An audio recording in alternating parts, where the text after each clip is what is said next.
Good morning students. Just इस lecture series के पहले हम लोगों ने क्लासिफिकेशन स्टार्ट किया था, वेल्डिंग का वर्गीकरण स्टार्ट किया था। तो वेल्डिंग का क्लासिफिकेशन में जो सबसे पहला वेल्डिंग था वो था फ्यूजन वेल्डिंग। तो फ्यूजन वेल्डिंग को फिर से सब कैटेगरी जो है सब डिवाइड किया गया है, उनको फिर से विभिन्न पार्ट्स में बांटा गया है। पहला आर्क वेल्डिंग, दूसरा गैस वेल्डिंग, तीसरा थर्मिट वेल्डिंग, चौथा इलेक्ट्रॉन बीम वेल्डिंग, पांचवा इलेक्ट्रोस्लैग वेल्डिंग और छठवा लेजर बीम वेल्डिंग। इन 6 कैटेगरी में हम लोगों ने वेल्डिंग को बांटा हुआ है, जो कि फ्यूजन वेल्डिंग के कैटेगरी में आता है। इसमें जो 3 वेल्डिंग हैं, ये 3 वेल्डिंग हमारे arc welding, gas welding, thermit welding,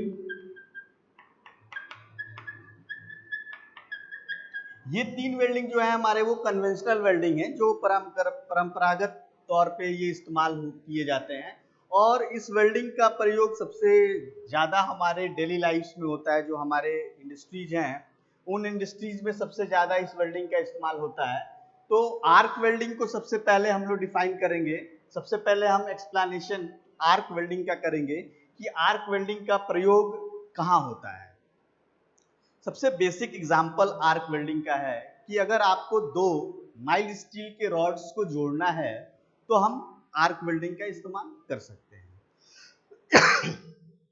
arc welding setup में सबसे पहले हम देखेंगे कि क्योंकि ये फ्यूजन वेल्डिंग है, सबसे पहले हमने कैटेगराइज कर दिया कि ये फ्यूजन वेल्डिंग के प्रकार में आएगा। तो इस वेल्डिंग में हम हीट का एप्लीकेशन, हीट का प्रयोग जरूर करेंगे। तो हीट का प्रयोग करेंगे तो यानी हमारे पास कुछ हीट सोर्स होने चाहिए। तो हीट सोर्स के लिए हम क्या इस्तेमाल करेंगे? हम फिलर मटेरियल का इस्तेमाल कर रहे हैं, इलेक्ट्रोड, जिसे हम इलेक्ट्रोड के नाम से जानते हैं, जो उसका टेक्निकल नाम है वो इलेक्ट्रोड है।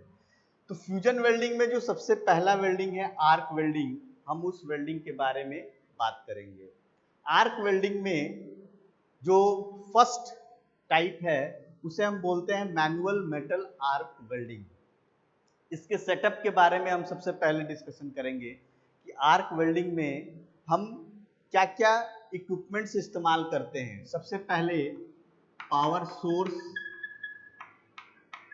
सोर्स यानी ऊर्जा स्रोत क्या है, हम उसका इस्तेमाल करेंगे कि ऊर्जा स्रोत क्या। जो हमारे इक्विपमेंट्स यूज होंगे आर्क वेल्डिंग में, उनकी लिस्टिंग मैं पहले आपको बता रहा हूं कि सबसे पहले पावर सोर्स, ऊर्जा स्रोत क्या है। दूसरा इलेक्ट्रोड, कि आप इलेक्ट्रोड कौन सा इस्तेमाल करेंगे। तीसरा इलेक्ट्रोड होल्डर,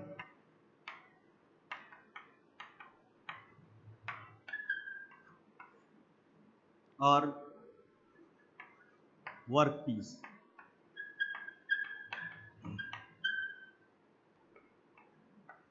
ये 4 चीजों का एक्सप्लेनेशन हम अभी करेंगे। इसमें हमने आपको स्टार्टिंग में बताया कि हम इसमें इस्तेमाल जो वर्कपीस का कर रहे हैं वो कार्यखंड हम माइल्ड स्टील का ले रहे हैं। माइल्ड स्टील का कार्यखंड हम ले रहे हैं, माइल्ड स्टील का इस्तेमाल कर रहे हैं। तो हमें पावर सोर्स, जो डीसी पावर सोर्स है, वो हमें यहाँ से मिलेगा। एक डीसी जनरेटर को हम लगाते हैं और उससे हम 220 वोल्ट का करंट सप्लाई, वोल्टेज सप्लाई होता है, उसे हम इस्तेमाल में लाते हैं। इसमें क्या करते हैं, इसकी कनेक्शन समझना सबसे इंपॉर्टेंट होता है कि जब आप वेल्डिंग शॉप में जाते हैं, क्योंकि हम वर्कशॉप टेक्नोलॉजी में वेल्डिंग शॉप, सबसे पहले हम लोगों ने वेल्डिंग प्रोसेस शुरू किया है।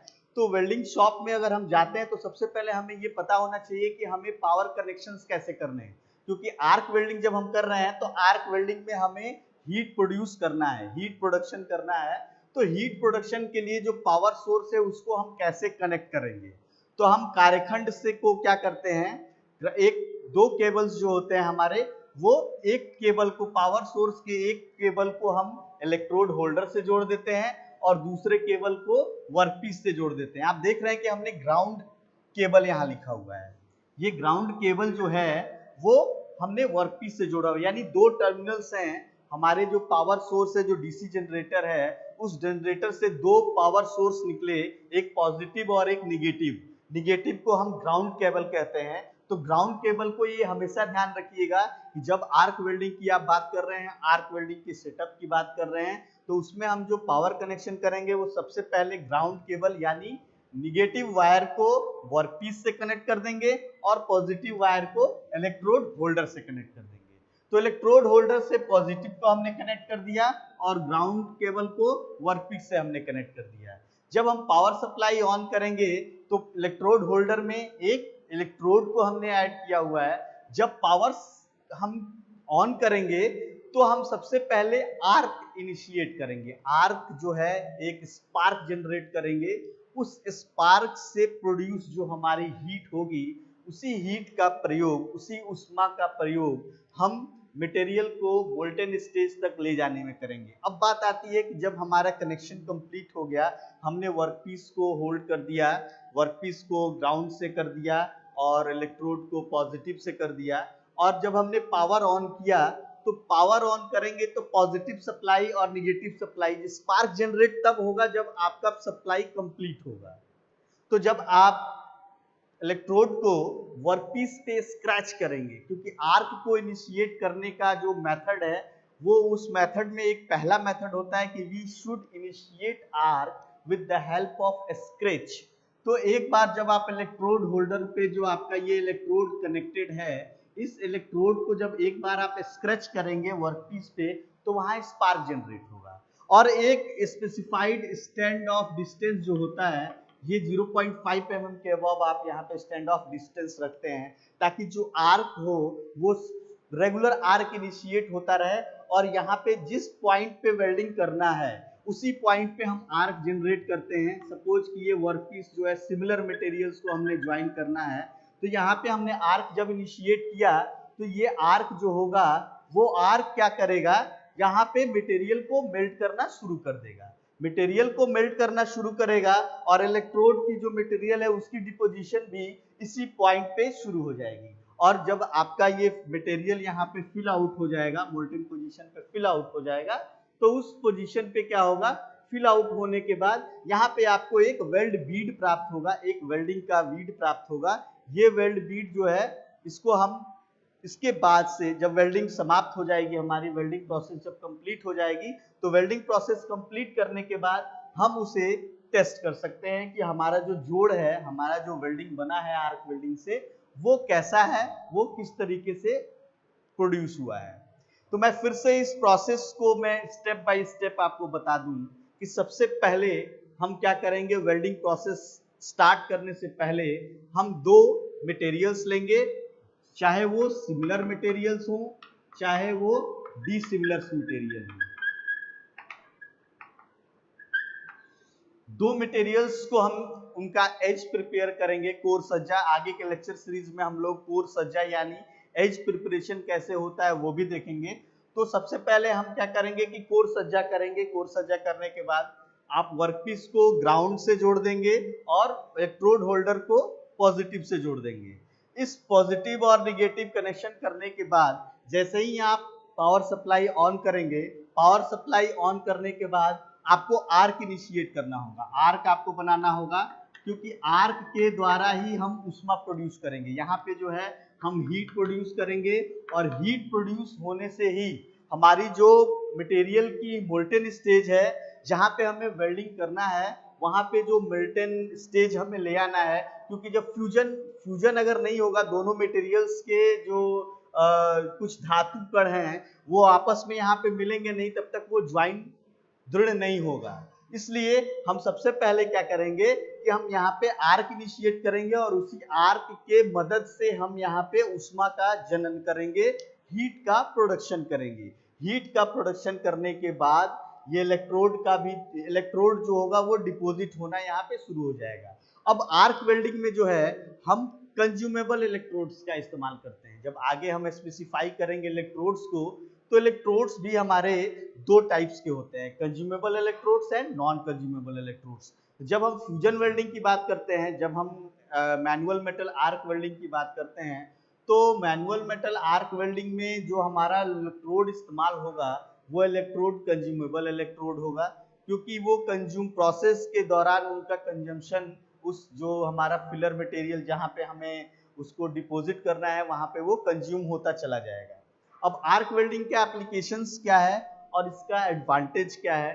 तो सबसे पहला अगर मैं एडवांटेज की बात करूं तो आर्क वेल्डिंग एक चीप प्रोसेस है, पोर्टेबल प्रोसेस है। इस वेल्डिंग सेटअप को आप एक जगह से दूसरी जगह आसानी से ले जा सकते हैं। लो कॉस्ट इन्वेस्टमेंट होता है और ये प्रोसेस बहुत इजी है। आप दो सिमिलर और डिसिमिलर मेटल्स को ज्वाइन करने के लिए आपने इलेक्ट्रोड होल्डर को पॉजिटिव ज्वाइन किया और वर्कपीस को निगेटिव ज्वाइन करके आप आर्क इनिशिएट किए। आर्क इनिशिएट करने के बाद हीट प्रोड्यूस हुई। हीट प्रोडक्शन के बाद वहां मेटल जो है वो मेल्ट करना स्टार्ट कर दिया, क्योंकि हम उसके मोल्टन स्टेज तक ले जाते हैं ताकि जो मटेरियल का फ्यूजन हो, चाहे वो मटेरियल सिमिलर हो या डिसिमिलर हो। अब एक बात यहाँ पे आती है कि मटेरियल सिमिलर और डिसिमिलर क्यों लेते हैं?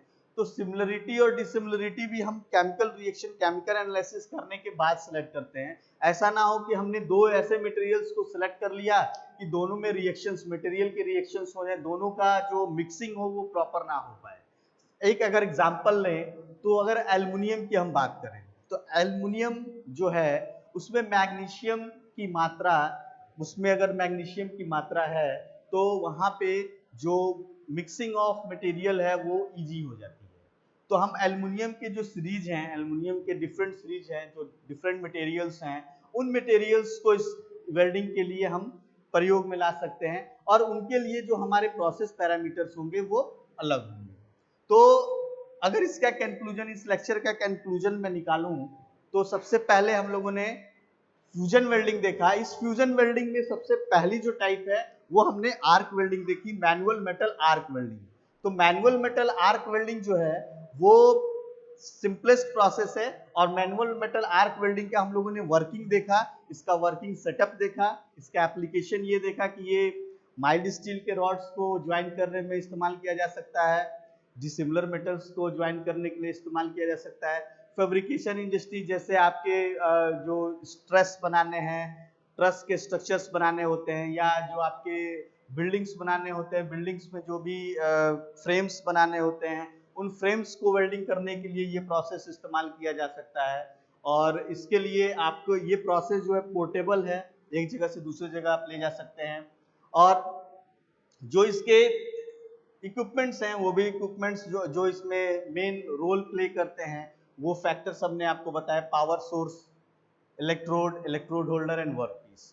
तो नेक्स्ट लेक्चर सीरीज में हम लोग गैस वेल्डिंग पढ़ेंगे जो कि फ्यूजन वेल्डिंग का ही एक पार्ट है कि गैस वेल्डिंग का इस्तेमाल हम क्यों करते हैं और गैस वेल्डिंग के लिए हम कौन कौन से इक्विपमेंट का इस्तेमाल। ऑब्वियस सी बात है कि जब गैस वेल्डिंग की हम बात कर रहे हैं तो हम इसमें कुछ प्रिस्क्राइब्ड गैस का इस्तेमाल करेंगे और चूंकि फ्यूजन वेल्डिंग है तो उस गैस का इस्तेमाल हम फिर से हीट प्रोड्यूस करने के लिए करेंगे।